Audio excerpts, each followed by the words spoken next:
Welcome back to the worst episode of the just kidding, Chelsea won, so it's not gonna be the total worst episode of the Always Bayern Chelsea show. But yes, 2 big UCL matches to discuss today. Chelsea got up to the occasion yesterday, crushing Barcelona 3-0, and Bayern faltered hard today. 1-3 loss away to Arsenal, Wednesday, November 26th, recording this one right after the Bayern match, so hopefully we get some fresher reactions. But do not forget to subscribe. Do not forget to like and comment. And it'll really put me out of my misery if we get tons of subscribers and likes and commenters on this one. Yeah, first things first, just want to say happy Thanksgiving to all those who celebrate. If you're in America, if you're not in America, you probably don't give a shit, but I am thankful and grateful for all that do subscribe, all that like, all that listen and watch. You mean the world to me and to Danny. So, yeah, really appreciate all the support for that. And it's pretty rare that we have an episode like we do today. We've had a lot of episodes where it's half sad, half happy. But it's the first one of the entire season where that sadness is because of Bayern Munich. So it's kind of a crazy feeling. I almost don't know what to do with myself after watching that match. Yeah, I would echo your sentiments if I was in a better mood. No, just kidding. Obviously, happy Thanksgiving to everybody, and very grateful to you all for listening. But yeah, I have a lot of thoughts on this Bayern match, and I'll try to be more measured when the time comes and when we get to that discussion. But why don't we start things off on the bright side of things with that Chelsea win against Barcelona yesterday? Because wow, what a match that was! What a win that was! 3-0 in a way reminiscent of the PSG match where Chelsea beat PSG in the Club World Cup final by a dominating game plan as well. But for some reason, this one, I don't know if it's recency bias, but this one almost feels a little bit better. I don't know if you can agree with that or not, but there's something about this one that just feels good. No, that's exactly what I texted you yesterday at one point. I think it did feel better. I don't know what it is. I mean, and I loved that Club World Cup final. We watched it at the local pub. We had an awesome time. We were cheering all the goals. It almost, that one almost felt fake because it seemed like such a non-possibility that Chelsea would beat PSG on that day. So I think that was almost an out-of-body experience, where this one, maybe it was because, you've seen Chelsea become the champions of the world in the Club World Cup. You've seen Chelsea, beat Liverpool a few weeks back, and I know they've slid now, but you've seen Chelsea rise to the occasion. So you expected that maybe this could happen. And I don't know, something about it just was so incredible to watch. And I was so nervous going in. It was a ton of adrenaline pumping all over the place. But man, it literally got to the point where there were tears in my eyes. I was having so much joy pour out of me. It really was that emotional. And I couldn't really pinpoint it, but it was for me. It really was. I think the only explanation I can give is that the whole format of the Club World Cup and the fact that it was like in America, and just not like during the regular season, like time frame wise, maybe that's why it did feel just a little bit more odd or like out of body or just I don't want to say not like a real match, but it felt different. Whereas this one really feels like you're in the middle of a season because you are. And it's Champions League as well. So I don't know. And the Club World Cup in this format being a newer thing, maybe was part of it as well. But yeah, I mean, I love to hear the emotion and I love to hear the adrenaline and the fire and the passion behind reactions to a match like this. It's just awesome. And why don't I pull it up here on the graphics as well? But yeah, you can see this here, 3-0. And if you look at the attacking momentum, down here below, it really was a dominating effort by Chelsea through and through. Yeah, on a macro level, it was dominant. Barca had the one chance early on, which we'll get to, but Chelsea did dominate the entire match, essentially. I never really felt worried, which has been a crazy thing because, as I've said a million times, I don't necessarily trust Chelsea's back line, but the way they played, the plan that Enzo Maresca had, I think was fantastic. I think it was a really good plan. And we had kind of touched on it in our preview. I thought he would roll with a lineup that we've seen quite a bit in these big matches, where you have Malo Gusto in the squad for Chelsea, you have Neto, but I didn't know how he'd mix in some of the other players, and we see it here. He really did a great job of finding the right mix. Estevao did end up getting the start, which I thought was massive, and Neto got in that striker role that we saw last year when guys were hurt. So kind of a crazy call by Maresca, but obviously worked well. It was a gutsy call, and he's going to be smiling today knowing that he made that right call. Yeah, I think this lineup works particularly well against teams, obviously PSG and Barca are great examples of teams that rely a little bit more on man marking and are just more aggressive in terms of obviously everybody knows about Barca's high line, but PSG is also a high flying, attacking, pressing team. And this lineup works well against teams like that. For me, really, the non negotiables were Estevao, as I said in our preview, Reece James, Caicedo, Cucurella, Neto, and Enzo Fernandez. I guess Fofana as well, given the current state of the center backs.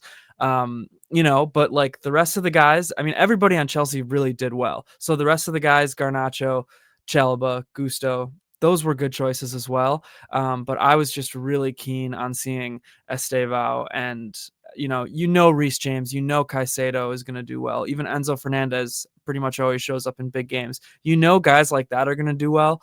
But Estevao was just awesome to see him get unleashed and just, be a nuisance, wreak havoc across this whole entire match. It was awesome. Yeah, I mean, I think the attack was something that we didn't know for sure what Maresca would roll with. We saw that Estevao did not get the start against Burnley, so you're thinking, okay, maybe him and Garnacho will start against Barcelona. And that did happen. Garnacho made sense. He's fast. He's really good at running in behind. He's got the speed. Neto as well has that. And Estevao doesn't necessarily have a ton of speed, but he knows how to work with the ball. He's a palmer in terms of being able to play guys through, which we saw at times in this match. And then you did have Enzo in the 10 attacking midfield spot, which I did call. Again, I thought it would make sense. We've seen that from Enzo Maresca quite a bit. Thoughts on Pedro and Delap not getting the start here? It was interesting. Obviously, we can say it was the right call looking back, but it is kind of crazy that neither of them did get the start. Yeah, I mean, I think I personally would have started Pedro and then probably would have started Neto over on that left wing in place of Garnacho. But ultimately, this was a good move. If we look at the midfield and back line, you had Reece James next to Caicedo.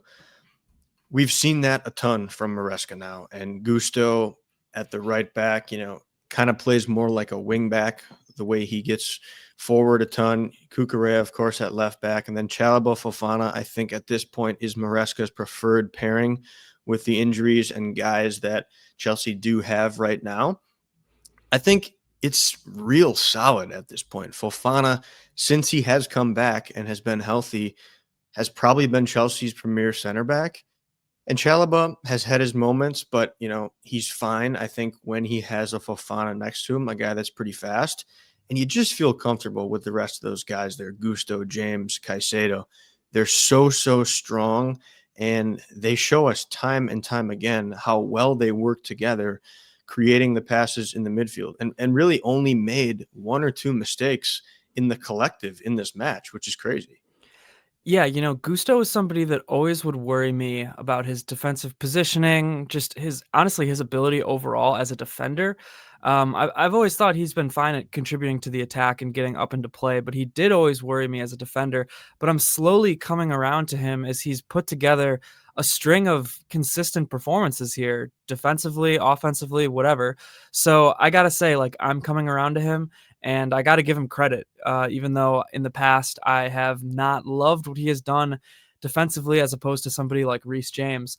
And yeah, Chalobah, I feel like I've always thought of Chalobah as somebody who's fine when he's paired with somebody who's better than him or at least faster than him, essentially. And Fofana provides that. Now, when Chalobah has to be the main man, or he's next to a Tosin, for example, there's some shaky moments there. But in a match like this, it really didn't matter. And honestly, Barcelona's attack in this match was really bad, and that really surprised me because Barcelona did what Barcelona does in terms of their high line, their offside trap. We saw a number of times where Chelsea did get an offside goal. There was that handball goal. There was just a number of things that were chaotic that Barcelona, I think, thrives off of.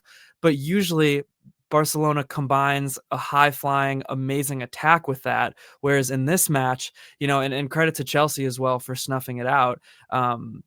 But in this match, Barcelona didn't have that for whatever reason. And again, I don't want to sound like I'm just saying Barca's attack sucked. It was partially because Chelsea was set up well. Enzo had a good game plan. But you could see the blueprint for Barcelona's game there. It just wasn't all connecting. And when it doesn't all connect, you can exploit that. And Chelsea really did just that. Yeah, and let's talk about that blueprint for Barcelona, because in the first 20 minutes, it did work, and it looked like it was going to work for the rest of the match. We saw that high line straight from the get-go from Barcelona, their defenders just being so high up the pitch. And two things were working well for, I almost said Bayern, for Barcelona at the beginning of this match. The high line led to multiple times where Chelsea were caught offside, some leading to goal, some not. And the second was that their press was making it dangerous on Chelsea. The one moment that they really had in this entire match came, I think, within 10 minutes, where you got Sanchez trying to play from the back. He goes to Chalobah, who goes to Reece, who tries to play a first-time touch to Caicedo. And I don't even know if he touches it first or the defender does, but it finds its way to, I want to say, maybe Fermin Lopez. Doesn't necessarily matter, but he slots it through to Ferran Torres, who's really just free in on goal after this beautiful press, and misses the net. Sanchez had even dove the wrong way. Not that Torres was going to know that, but it made it even more so that it was just the most wide open sitter, because he literally just could have tapped it in, and he missed it. And that was a break for Chelsea. But that was Barcelona playing at their best in that first 20 minutes. Yeah, that was a bad miss, and there's no other way to square that one. Moments like that can totally shift a match. They can just shift momentum. They can shift how managers adjust, how players adjust, how the life comes out of a stadium or gets injected into a stadium. And, for whatever reason, this was a miss. Maybe Rafinha wasn't 100% ready to go, because he would typically start on that left-hand wing for Barca, but he's just coming back from injury. But yeah, that was just a bad miss. It certainly was. And I think what happened after this is they didn't get any more chances, and Chelsea slowly started to build from there. They slowly started to get more confidence. In this first 20, Chelsea's really only opportunities were coming from set pieces. We saw multiple times. And here's where the offside trap starts as well. You mentioned the handball goal. That was really unlucky. If you're West Fofana, it was a nice play off a corner where it kind of gets recycled. Enzo scores, but it doesn't count. Enzo scores again then off a set piece. Free kick coming in. Chalobah was offside on this one. It looked to me that he ducked, wasn't going for it, but I can understand how that can be called offside. And there may have even been another where I think somebody was offside and they might not have scored, but it was leading to some chances. And you could tell Chelsea were just inching closer and closer to getting that first goal. Yeah, and honestly, that miss that Barca had, that Torres had, was one of Barca's only chances in the match. I mean, it was obviously their biggest chance, but after that, their attack really did nothing. And yeah, like you said, all these weird, like, set piece esque goals slash eventually not goals. And I'm not gonna lie, I might just be an idiot, but there was a number of times in this match where I thought the decision that was made was the wrong decision. And maybe I'm not like super familiar with the rules, but like to me, the Chalobah offside that you're talking about, like that shouldn't have mattered. But then like on Chelsea's goal, I thought Cucurella was off, and honestly on Delap's goal, I thought Delap was off, or not. Actually, I think it Enzo. was Enzo. Yeah, in the buildup. Um, so it was just weird. Like all these things were happening. But yeah, like that Chalobah one that you're talking about, like I thought that should have just been a goal for Chelsea. I don't know, but it was very strange. Yeah, I could see why it potentially makes sense. If the keeper thinks he's going to head it, he's kind of affecting the play. But you're right, because when Chelsea do finally get on the scoreboard through another set piece, short corner, beautiful play through to Cucurella, who gets close to the box, slices it in, Neto back heel, and it kind of is just a fumbling from the Barca players, and Kounde ends up tapping it in. But yeah, this is when I had sent you my first voice recording. Goal! I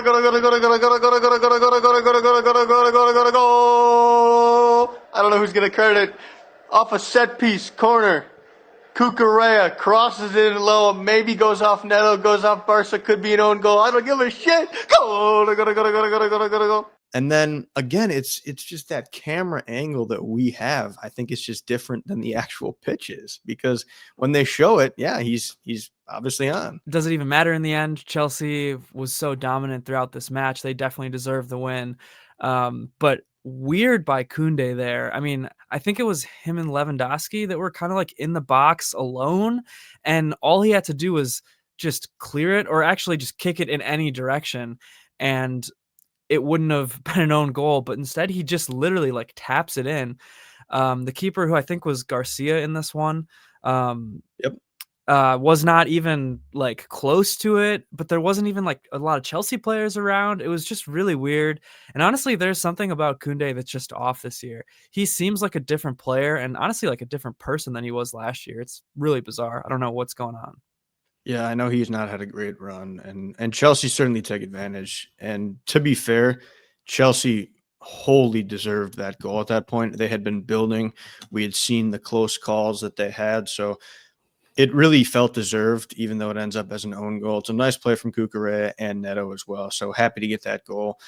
And then 5 minutes after this, in this timeline we see here, Araujo gets his first yellow. And this one was big to me because he got it through dissent. We see this a lot now in football, where refs are giving more cards for guys that are acting against the ref.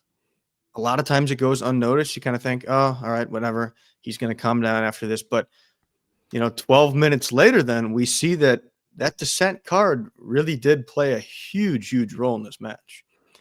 Yeah, it did. And, Araujo, I think, was the captain in this one. He was. You can't be doing that if you're the captain. And, a lot of times you do see the dissent because technically, if you're not the captain, you're not supposed to be able to even talk to the ref, which is kind of interesting because everybody talks to the ref. But yeah, I mean, honestly, you just have to be smarter if you're Araujo in this type of a match, in this type of a situation. And once you get that yellow, you have to be extremely careful. And even if it's at the expense of how bold you are in your play. And we saw that did not happen because,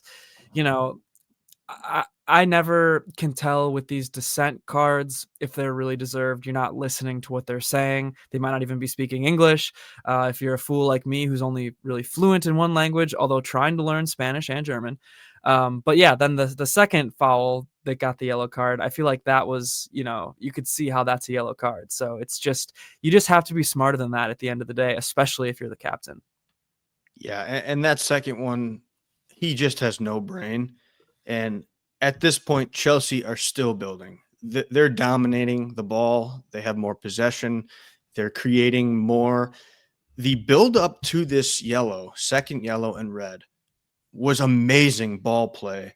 You had Enzo in there, Caicedo, Cucurella, Garnacho.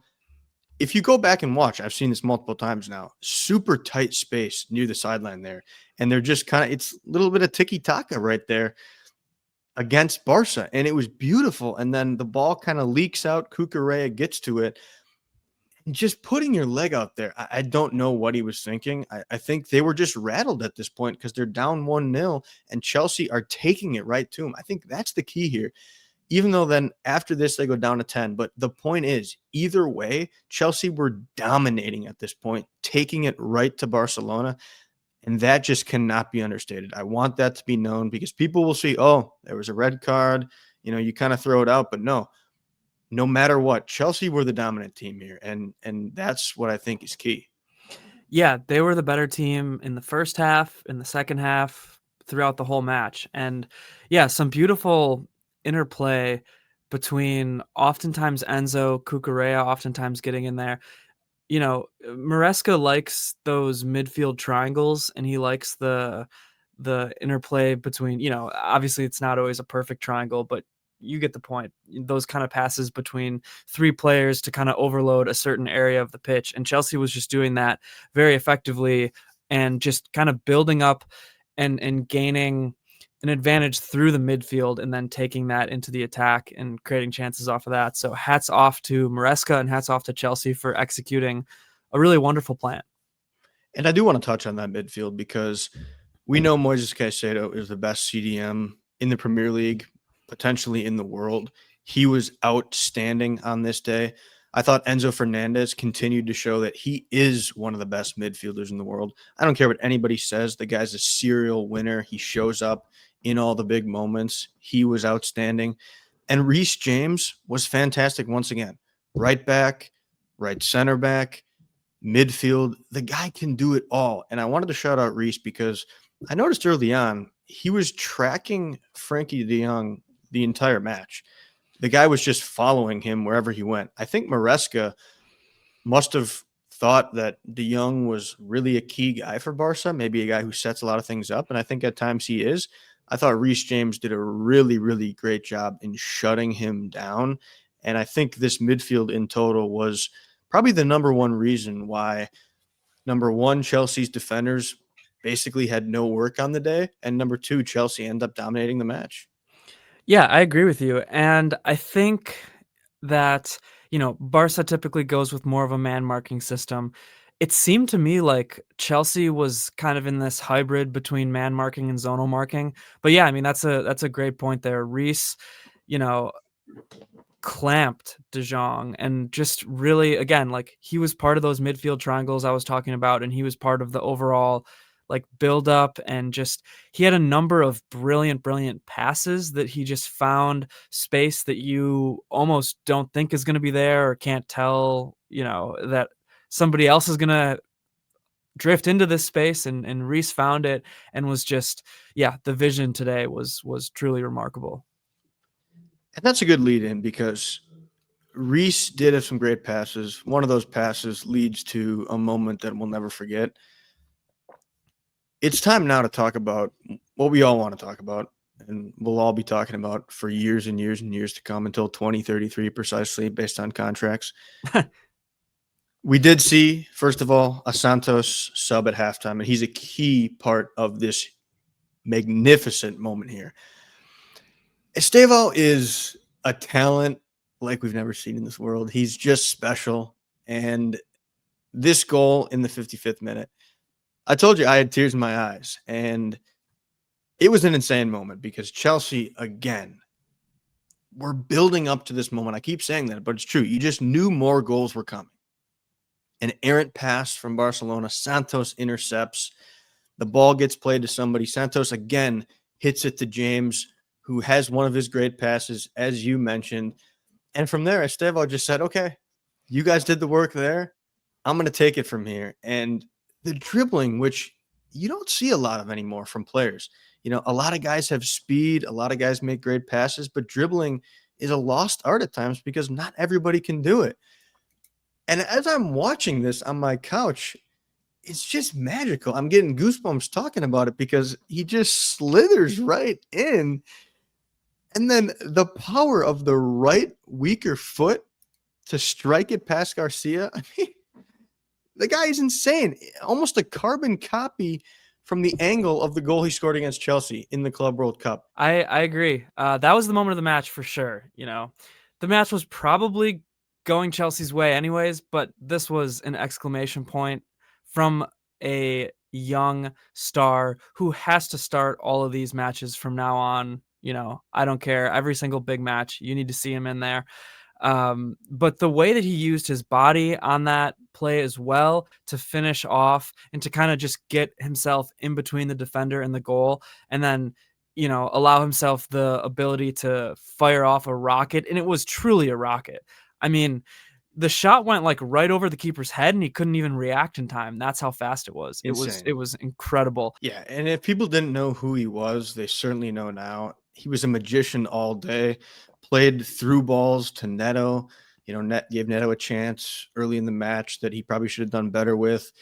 He was dancing with the ball at his feet all day. He was creating corners, creating chances for all of his teammates. I mean, he really was magical throughout this match. So totally deserved the goal. He was awesome.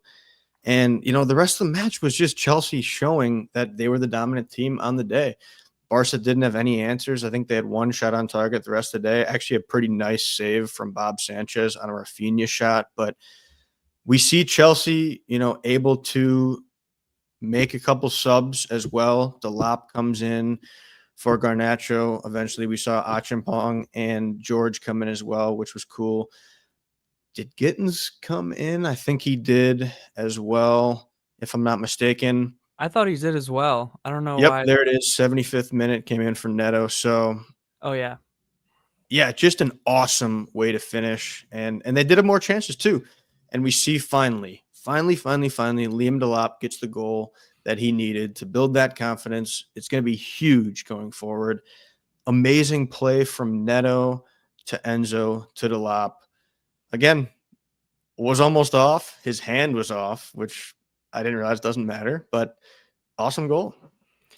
Yeah, it's just I'm not going to comment again on the subjectivity of offside and fouls and cards and whatnot, but it's very important for Delap to get that monkey off his back. I hope this brings him confidence. No matter how you can get it, you got to get it, and he got it in this one. Yeah, that's huge. I think the confidence thing there will be awesome for Delap. You could tell he was so happy. His teammates were so happy for him once they celebrate after the ref makes the VAR call. So that was cool to see. Oh my God. Danny, tears in my eyes. I'm not even fucking kidding. What have I just seen? Oh my God, I can't believe it. What have I just seen? This team, what have I just seen? Tears in my eyes, Daniel. Tears in my eyes. Chelsea. Oh my goodness, what have I just witnessed?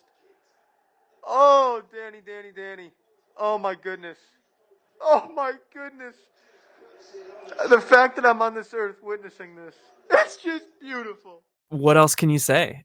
Amazing match from Chelsea, truly dominant, such a deserved win. It looks like they got up into the top 8, so that's super important in terms of not having to play that extra play-in game to advance in the Champions League.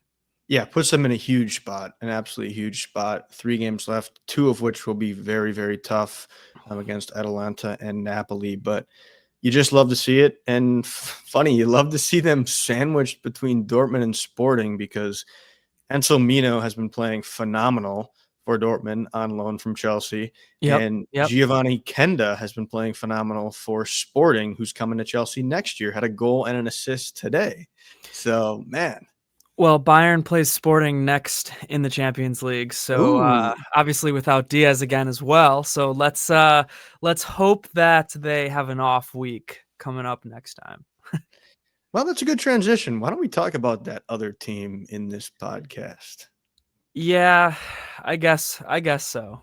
Yeah, a 3-1 loss against Arsenal today in the Champions League for Bayern Munich. Really bad, honestly, overall. The first half, I would say, was pretty even. It was 1-1 at halftime. I think that was a deserved score. But the second half, particularly for Bayern, was really bad. And this was a rare instance. Only the third time off the top of my head I can think of that I think Vincent Kompany was clearly outcoached. the other two being Barca last year and then Villa last year. Maybe there were more, but like the other losses that Bayern had, I wouldn't say he was necessarily outclassed. Whereas in this one, he made some decisions that just didn't pan out. And obviously, this is Bayern's first loss of the season. Obviously, we looked at the standings and they're still in third in the Champions League. So ultimately, it's not time to overreact, I would say, but I am very disappointed and it hurt extra because I hate Arsenal. I hate how they play. I hate the arrogance of a lot of their fans, despite having never won any sort of European trophy. So it stings a little bit for me because of my personal grudge against the team from North London. But ultimately, I don't think it's a moment to be super down on this Bayern team that has been phenomenal this season overall. Yeah, there's a couple different ways for me to look at this. Number one, on a micro level, as a Chelsea fan, wildly disappointing anytime you see Arsenal win, especially against a good team. Again, they're annoying, as you mentioned. I hate Arteta, hate a lot of the players. Declan Rice makes me want to puke every single time I see him on the pitch. So that is a negative for sure for me. And they have momentum right now, crushing Tottenham, arguably crushing Bayern based on the scoreline. So that leading to the Chelsea match this coming weekend worries me slightly.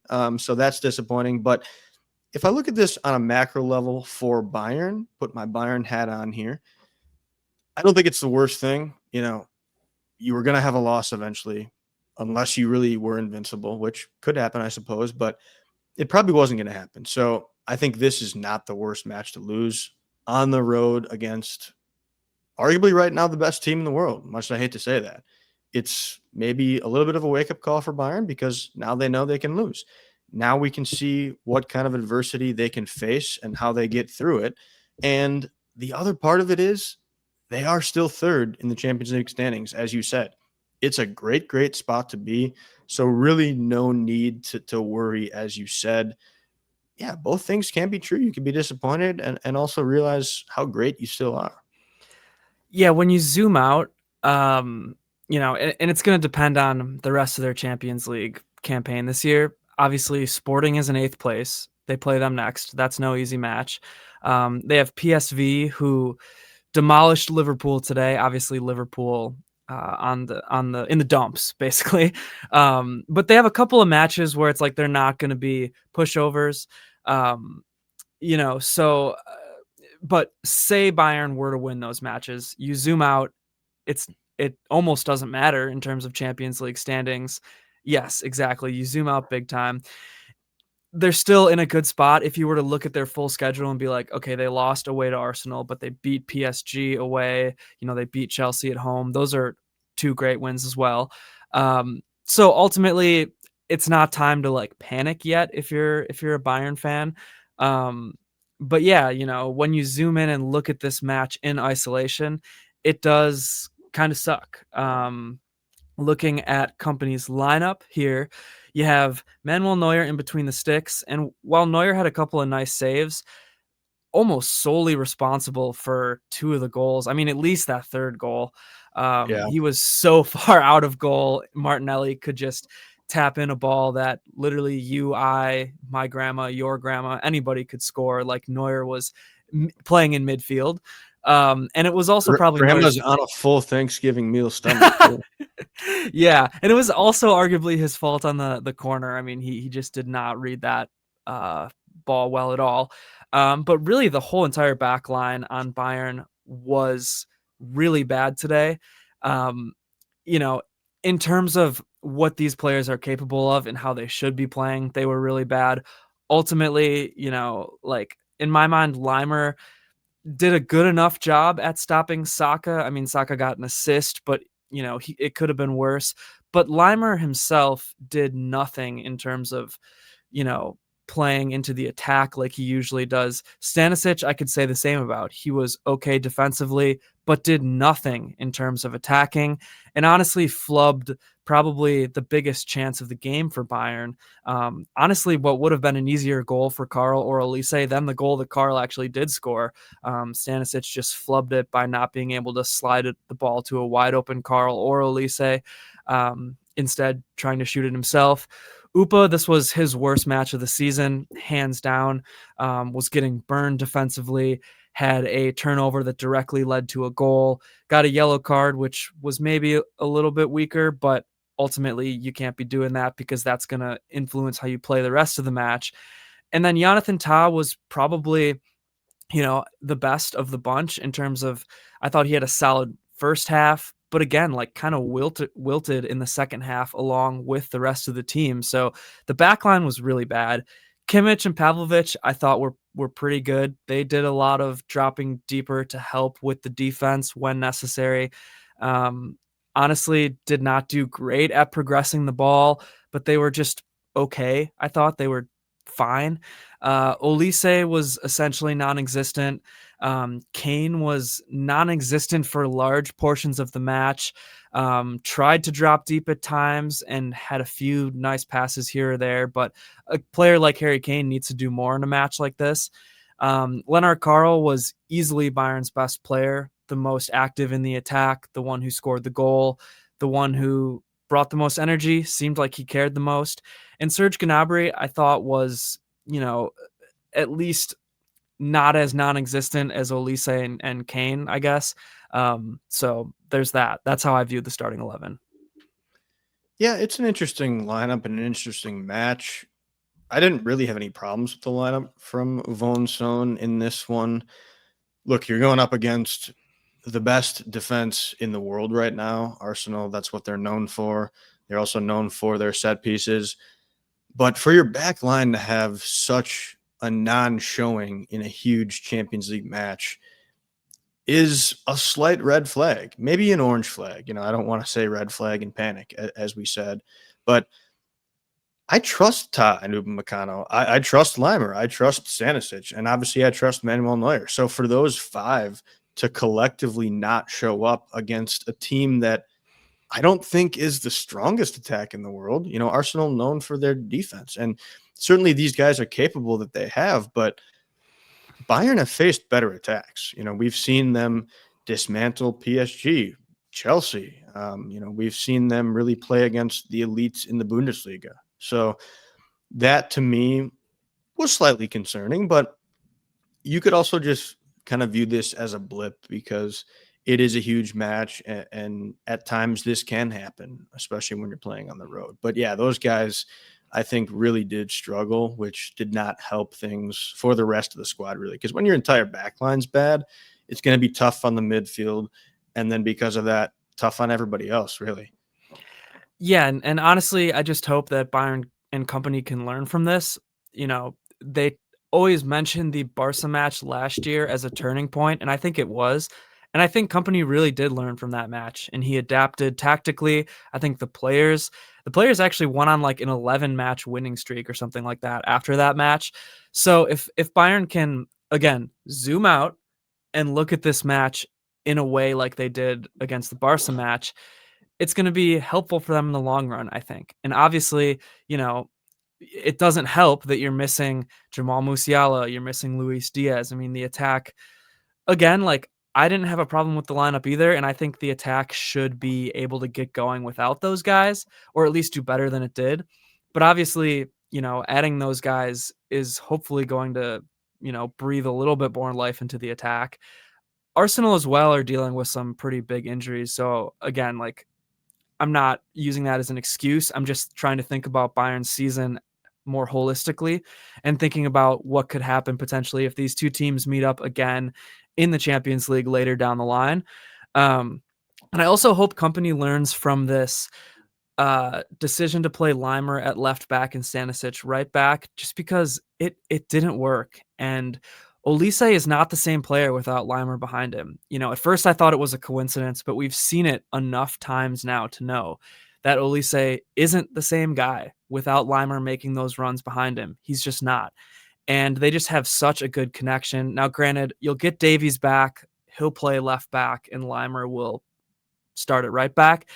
But Stanisic, man, I'm a guy who's backed him for a while, but he just doesn't do the elite things that you kind of need to do if you're going to be a starter in this Bayern Munich, team. And again, that's not to diss him because he was very solid defensively, as was Limer, but he doesn't do those things that Limer and obviously Davies do when he's back there. He just doesn't. To me, Stanisic is what Limer was a year ago, and Good point. that's a really solid Bundesliga fullback, a guy who's going to be able to start for you every single Bundesliga match, except maybe against the elite teams, provide you with exactly what you need, what any good fullback should do. But as you said, doesn't have the elite capabilities to take you to that next level. Unfortunately for him, Bayern Munich is that next level when they want to win Champions League. So if he can make a step, which maybe he can, he's got plenty of time to develop still and make the step that Connie has made, but that's kind of just where he is right now. That's okay. It's nothing against the guy, really, Yeah, and speaking of Bundesliga, really good showing from the Bundesliga this week in the Champions League.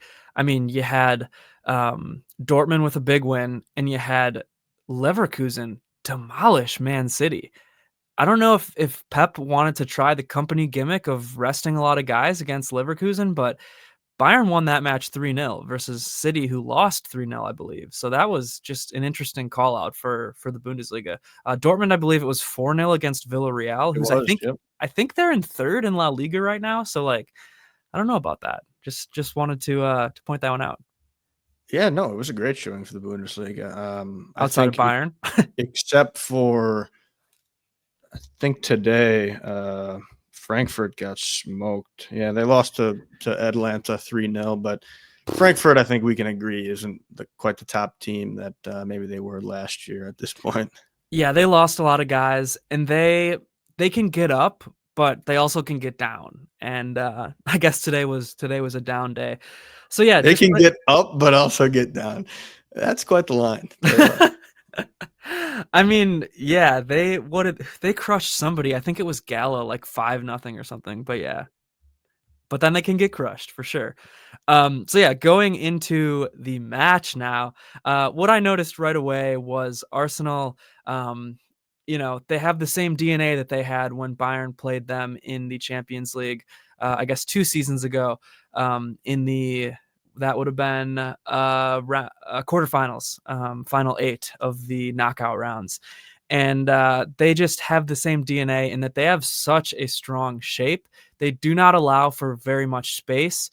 And they are just so, to Arteta's credit, who I don't like Arteta at all. Don't like his style. Don't like some of the antics you see out of him here and there. Don't like his quotes. But to his credit, he did drill into this team. Like, everybody knows where they need to be and when in order to close the gap and not allow runners, essentially, which Bayern usually is able to exploit. They just weren't able to do that today. Evident really from the jump, I thought. Bayern maybe had a couple runs that worked out. We see the goal eventually, but yeah, Kane, I thought, tried to make some runs and maybe there wasn't a good enough pass. They were struggling to find that space. Yeah, they closed space really well. The way they move together as a unit is really solid. They just do know how to play that style for sure, as you just mentioned. That's tough. It's definitely tough. It's the best defense in the world. I hate to keep praising Arsenal, but you kind of just have to at this point. Yeah, I agree with you. And it's clearly was going to be a different match than that PSG match where, again, you saw a ton of man marking in that PSG match from both sides. Arsenal is much more favoring zonal marking. And both PSG and Bayern were so keen to attack and just go at one another. And again, I'm don't want to sound like a sore loser here, but I loved watching that match for the first half. Obviously, second half after the card was just way different stylistically. But I loved watching that. And even in the Club World Cup when PSG beat Bayern, so you don't need to think I'm a sore loser. I loved watching that match. That was such a fun match to watch. Whereas this one just wasn't at all fun to watch. And, I'll credit Arsenal because it worked today, but man, not good to watch. Yeah, the first half was pretty boring. Even the second with them scoring 2 goals. We know that they just love the set pieces. They play defense, yada yada. The only thing I will say about these set pieces, and they do score one for their first goal, Saka does put a pretty ball on a platter for his teammates. I've always hated Saka. I think he's overrated. I think Palmer's always been better than him for England. To his credit, though, that guy delivers a great ball from the corner. Yeah, and that first goal, 22nd minute, bending ball in from Saka. Timber gets a head on it. Neuer just jumps way too early and moves too far into the scrum, basically, as opposed to hanging back because the ball was closer to that back post. So again, it's tough to blame this one 100% on Neuer, whereas you can kind of blame the third goal as 100% on Neuer, but he really should have done better on this one. Don't know if his vision was obstructed. Don't know if he was looking for a foul in the buildup or what, but not good from Neuer, but an excellently taken ball from Saka, which this was Bayern's 5th goal in a row conceded on set pieces, which was very frustrating because you know that Arsenal will score on set pieces, and every single set piece, or maybe except for 1 or 2 in the second half, Arsenal had in this match was inches away from scoring, or just if the ball falls differently, they score. And Bayern just for whatever reason could not defend their set pieces. But again, credit to Arsenal because that's one thing that they're amazing at. But everybody knows it.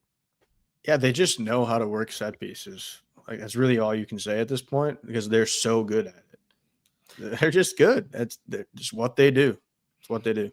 Yeah, so at that point, I knew there was a set piece goal coming in this match. So I'm not terribly distraught. And then I also knew that Bayern was going to score in this match. So that happens 10 minutes later. Carl scores a goal again. So cold from such a youngster, 17 years old, Bayern's youngest UCL scorer, off of just what was an incredible play from Bayern. The highlight of my day for sure.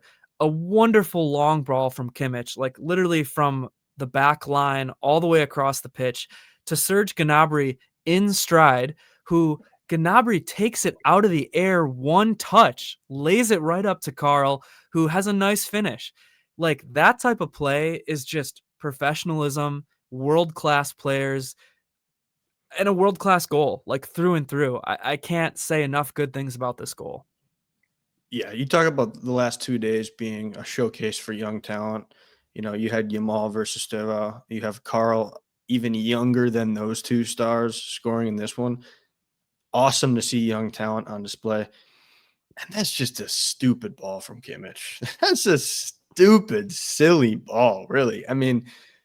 When they showed the one angle and you can just see the spin on the ball perfectly getting to Serge there, that's just dumb. It was insane. And I can't say Serge cooked in London, but this is my one glimpse of him maybe just dishing out an appetizer. I gotta hang my hat on something, and that's gonna be it. For sure. And if that's the one thing to hang your hat on, I don't blame you. Yeah, because it was basically all downhill for Bayern Munich after this. But that's the best goal of the match, and it's not even close. So watch that if you want to watch one thing from this match, I guess. But yeah, after that, we do see, again, I mentioned this up front, Carl was the most lively attacker throughout this first half and really throughout the whole match because nobody did jack in the second half for Bayern. Carl was zigzagging through people. He was almost everywhere at once at times. He was pressing his heart out at times. And he just has no fear. And so I just want to lay that out there once again. I feel like I've been talking about that every time he plays, but he's deserving of a starting role in a match like this. and he was truthfully Bayern's best player, and I don't even think it was really close. Yeah, Carl is a special talent. I mean, I keep saying that about Carl in the last few episodes here. He's just been awesome. And this Bayern attack, did they have the greatest day? No, but you do have these bright spots in the match. I thought there were some moments from Elise. I don't think he and Carl quite had the connection. They both each had more individual moments in this match. They just didn't have a ton of great passing between them. Maybe it is because Limer wasn't on that side, but even Kimmich usually gets involved a little more. Kane Wasn't too. necessarily, yeah, and Kane really, as you said, was nowhere to be seen with those guys for whatever reason. So I think it really just comes down to Arsenal locking people down, and they have the ability to do that. Yeah, and Arsenal locks people down as we change to night mode here on the graphic. Really just nice as it shows the daylight of Chelsea versus the deep, dark depths of the night for Bayern. So Sofa score, thank you for doing that. Little dramatic much there, but I appreciate it. Yeah, and then, I did just want to mention here, Upa got a yellow earlier in the match. Limer gets a yellow right before half. I thought Limer's yellow was just not a good call, just because there's so many kinds of fouls like this that happen, and they're never called cards. I think it's maybe a card because Arsenal was physically weak in this match, and maybe I'm a sore loser, but I just hear all the time that nobody in the Bundesliga could ever handle the physicality of the Premier League and whatever. And I just noticed so many instances of them just crumbling to the ground on any sort of touch. And hey, they got some yellow cards out of it early, which affected how aggressive Upa and Limer could be throughout the match. And again, like putting this up front, Arsenal by far was better than Bayern today, pretty much in everywhere in the pitch, deserved the win. But that was just one thing that I noticed that frustrated me, was that they just were looking for fouls all the time. I know the pitch was wet because it was raining, but went down so easily. And it wasn't good to see Bayern go into half with two of their most aggressive defenders carded up already. It is a tough battle in the Champions League because anytime you get a guy in one yellow, you almost instantly feel like you need to take him out to not risk another yellow. In the league, you don't necessarily think about this as much, which maybe you should think about as much in the league. But yeah, these Champions League games, it just is more meaningful. And obviously, we saw in the Barcelona match that came back to haunt them. But you always are nervous because, especially Limer, when you have to go against Saka, like you want to be at your best, which is without a card. So these cards can be absolutely massive. Yeah, and I don't know if this was right before half or right after half, but the second best chance of the match for Bayern, really the only other good chance of the match for Bayern, was the chance that I mentioned earlier when talking about Stanisic, I think, in the kind of intro part. But man, there was a long ball, I think from Kane. I should have looked this up before we recorded. It was either Kane or Kimmich. I think it was Kane, but it was a really good long ball to find Stanisic, who finds himself with so much open space, and he's just running and running. And instead of sliding the ball over to a wide open Leonard Carl or even Michael Olise, who is also pretty open, he tries to make a shot. It's not a good shot. He didn't quite have control over the ball like you need to. And I mean, if you look at the images too, or just watch it, there was nobody near Carl, nobody near Olise, and Carl or Olise bury that shot 10 times out of 10. Zane, Diaz, maybe not 10 times out of 10, but these two guys would. And so that was just kind of a moment that, in hindsight, you don't notice it in the time of the play, but in hindsight, really turns the momentum of a match. Unfortunate. You need to bury all your chances. You need to make that final third play when you have the opportunity. I will say a guy like Nico probably hits that 11 out of 10 times. Well, we saw him come in later in the match. Unfortunately, it was just a little bit too late for Nico's all-knowing brilliance to really shine through in this one. But yeah, I mean, Arsenal makes some subs, and I mentioned this to you as well during the match, but looking at Arsenal's lineup or Arsenal's roster, I guess, in total, they have a lot of depth. And Bayern did not quite have at least the attacking depth that they needed today in order to make influential subs who could really change the game. I think when you have Diaz and when you have Musiala, you could bring in a Gnabry, you could bring in a Carl. And those kind of guys can be game changers, but Bayern just didn't have that today. Whereas Arsenal just has such a solid lineup and roster of players like through and through. I mean, as much as I don't think Martinelli's that good, they had guys like Odegaard came on in the 80th minute. So like that was just something that I was always a little bit worried about throughout the match. Like Arsenal got out to a lead eventually and was able to just like lock it down. Yeah, to me that's crazy because I think Odegaard was like their key guy last year, and I don't really know if he's done much at all this year. He's been hurt, but he was back for this one. I would have assumed he would have started. Maybe he wasn't 100% healthy. But yeah. So, yeah, I mean, that second goal does come from ex-Chelsea Noni Madueke. But that one was, I believe, the one that was all on Upo, where he just Bad pass. yeah, horrible pass. I mean, really right to Arsenal in a dangerous position where they can just start an attack and Bayern is like instantly outnumbered because obviously Upa is a center back. So when he's making that pass, he's like taking himself out of the equation as well. So it was like not even a double-edged sword. It was just bad on both ends because he takes himself out of the defensive equation and presents Arsenal with an incredible offensive opportunity. And yeah, Calafiore is able to get the ball to Noni, who puts home a goal, unfortunately. Brilliant cross. Terrible mistake from Upa. Good finish from Noni. Limer does not do a great job of tracking him and getting on the correct side of him. Yeah. But you have to applaud the finish ultimately. I don't love seeing it from Noni.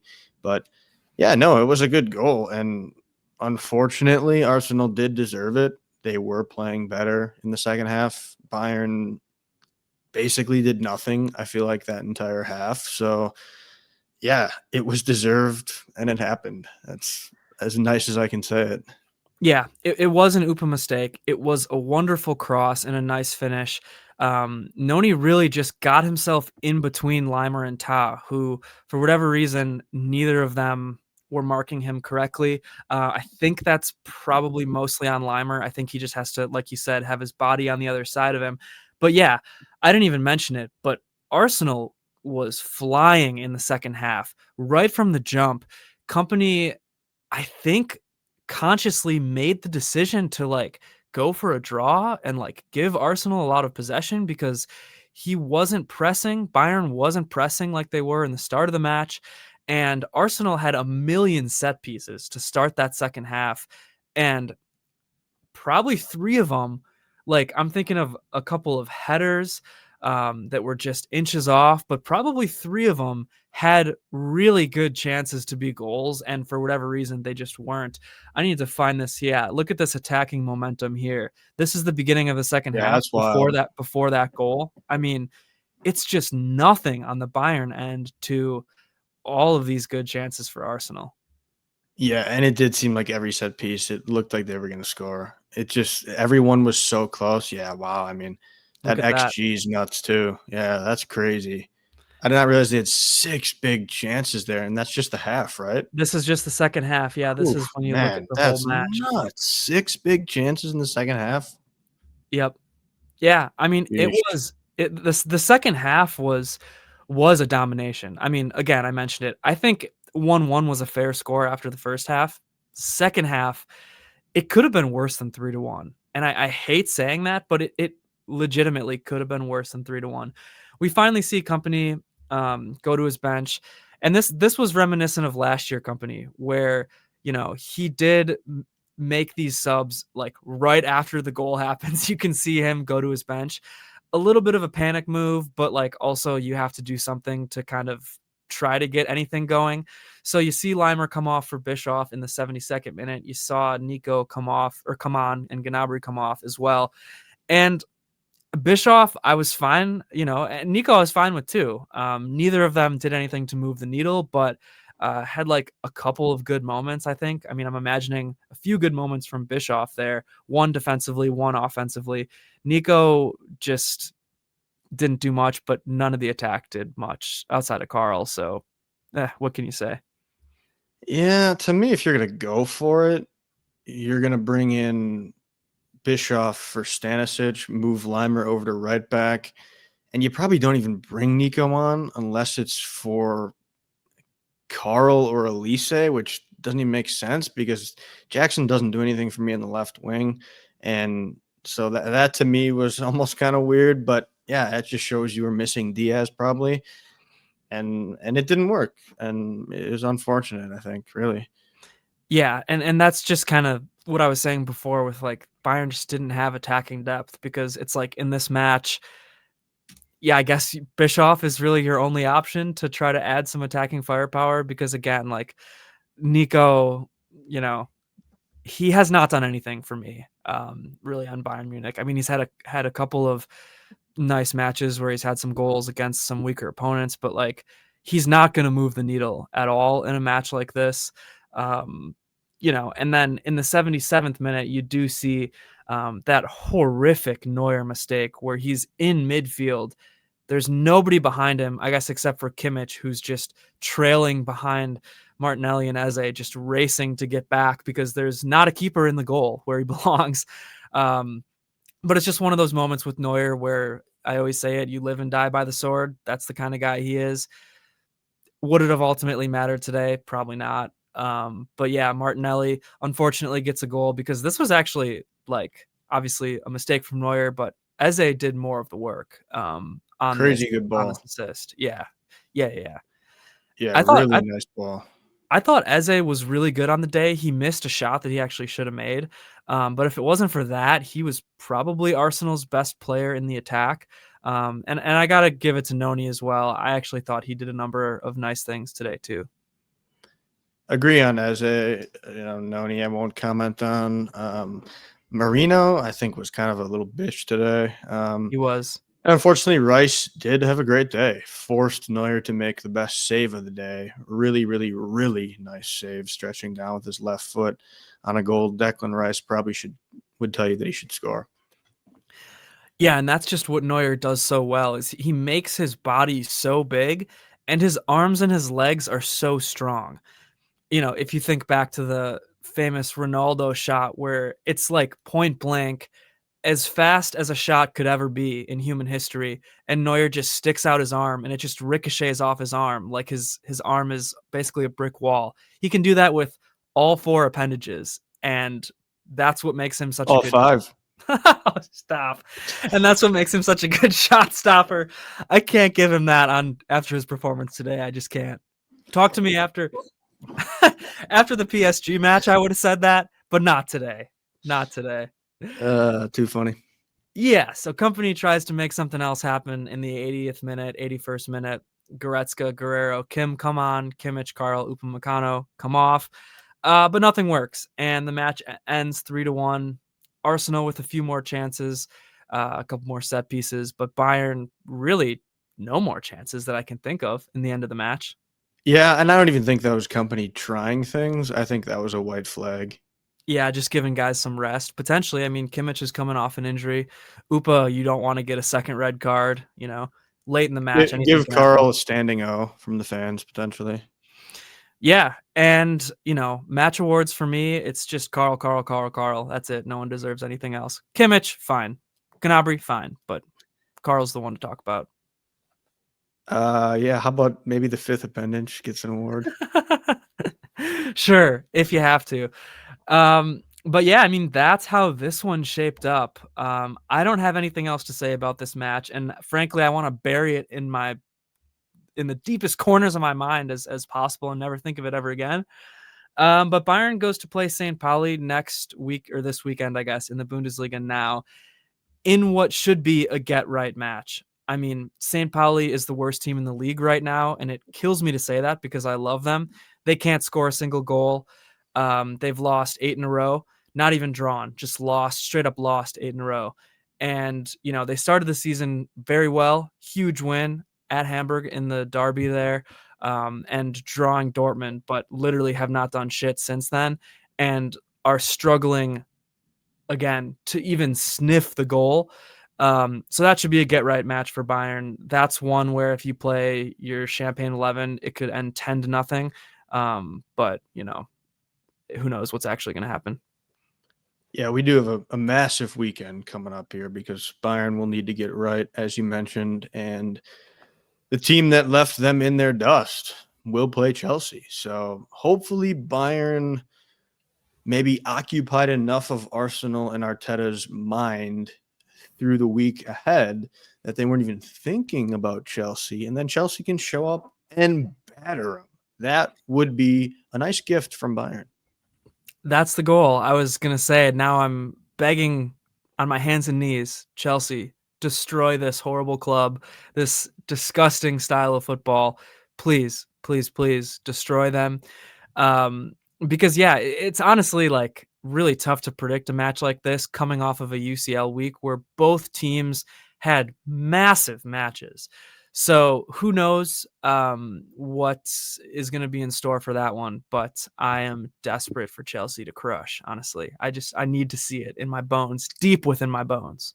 Well, we've seen Chelsea and Bayern get revenge on teams on behalf of the other. So Club World Cup. potentially we might have that situation brewing on Sunday. It is a Sunday match as well. So really intense here.